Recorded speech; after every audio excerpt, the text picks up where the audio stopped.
kids to school can be like, well, like this. In New Zealand, regular attendance really started dropping in 2015. COVID only made it worse. And the opposition has been banging on about it. I haven't talked about punishing parents. What I've talked about is actually parents taking responsibility alongside with schools and with government. So the government is ready for action.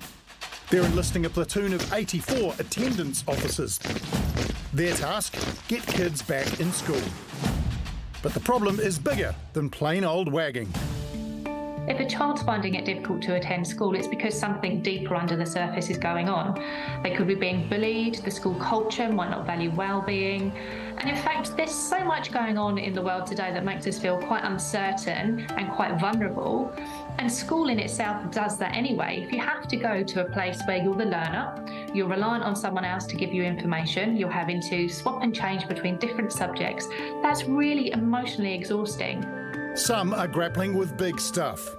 There's an overarching issue of climate change, there's cyclones, there's flooding, there's so much going on that's taking up our emotional energy that school becomes so deprioritised.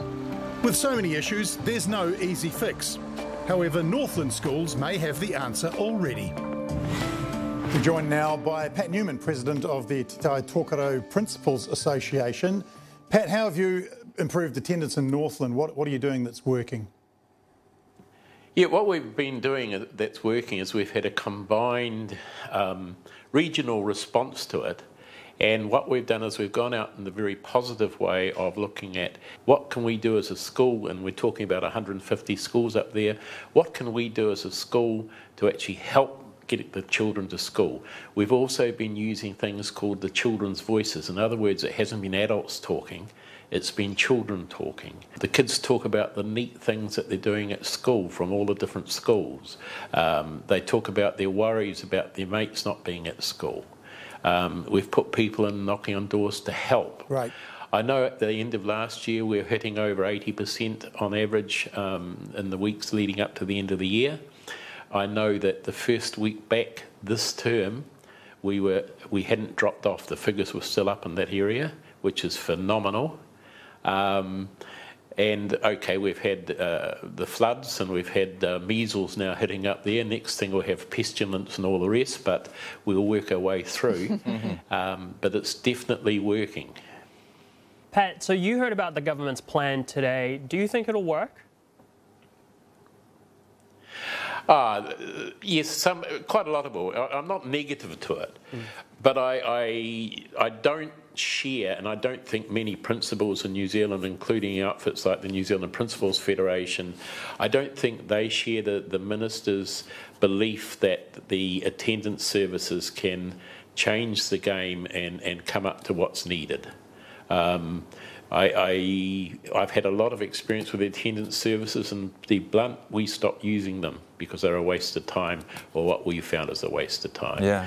I believe, and so do all my colleagues, that it needs to be come back to be localised. It needs to be the community. It's the old story.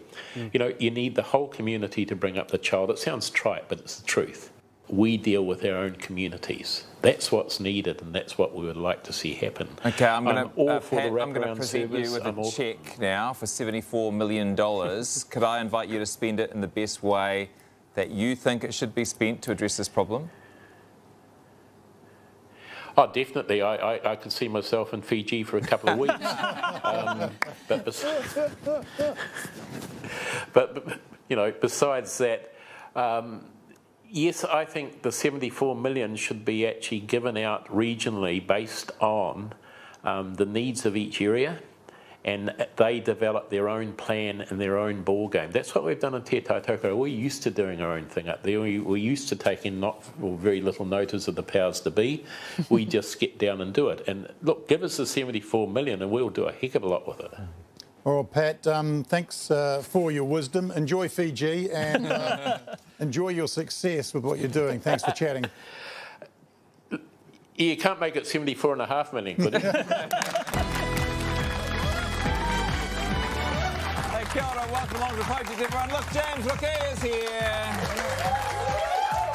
And we were talking backstage about wagging. You might be interested to know, of the 4 people on the panel, 3 of us were goody two-shoes and never ever wagged, and 1 person did wag. If we ask our studio audience, who do you think was the wagger? Make some noise. Do you think it was Jeremy? Do you think it was me? Do you think it was Dreamgirl Kanoa?